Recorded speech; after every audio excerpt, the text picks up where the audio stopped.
આદિવાસી સમાજમાં અનેરા ઉત્સાહપૂર્વક પોતાની સંસ્કૃતિ મુજબ ધૂળેટીના તહેવાર પર વિશેષ વેશભૂષા સાથે ડભોઈમાં હોળીનો ઘેર માંગવા મોટી સંખ્યામાં ભાઈ બહેનો નજરે પડ્યા હતા। દેશભરમાં ધૂળેટીનો તહેવાર ઉજવવામાં આવી રહ્યો છે। દરેક વ્યક્તિ ખૂબ જ આનંદ અને ઉલ્લાસ સાથે ધૂળેટીની ઉજવણી કરે છે, ત્યારે આદિવાસી સમાજમાં અનેરો ઉત્સાહપૂર્વક પોતાની સંસ્કૃતિ મુજબ ધૂળેટીનો તહેવાર પણ વિશેષ વેશભૂષા સાથે હોળીનો ઘેર માંગવામાં ભાઈઓ બહેનો મોટી સંખ્યામાં ડભોઈમાં નજરે પડ્યા હતા।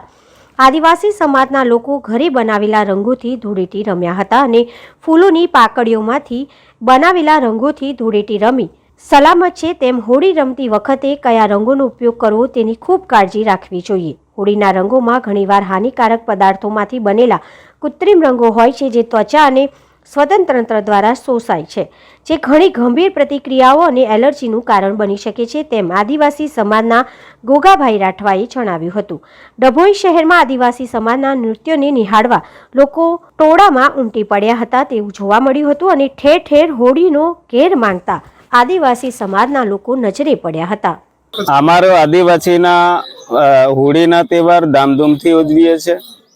અમે કાગબાબાથી પરંપરા ચાલતી આવેલી રૂઢી પ્રથા વિખાઈ ના જાય એ માટે અમે ગેરિયા બનેલા છે। આવી રીતના કપડાનું વેશમાં ઘૂઘરા કેડે બાંધેલા છે, મોરપીસના મુંગટ બનાવેલા છે, અમુક પુરુષ સ્ત્રીના વેશમાં ફરતા હશે, અમુક પોતપોતાનું ઈચ્છા પ્રમાણે ગેરિયા થતા છે અને ગામડે ગામડે ફરતા છે દેખાડીને। અમારો કાગબાબાથી રૂઢી પ્રથા ચાલતી આવેલી બગડી ના જાય એ માટે અમે એ હેતુ લઈને અમારા જેટલા આદિવાસી છે એ જગ્યા પર અમે દેખાડીને ફરીએ છીએ। આજે ગેરિયા બન્યા છે એમાં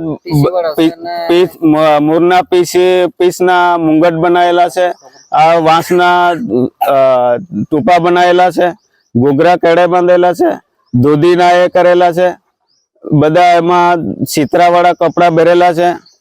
એવી રીતના બધા 80 જણા થઈને અમે આ નાટક અમારા આદિવાસી પટ્ટાના દેખાડીને ફરવા માટે અમે નીકળેલા।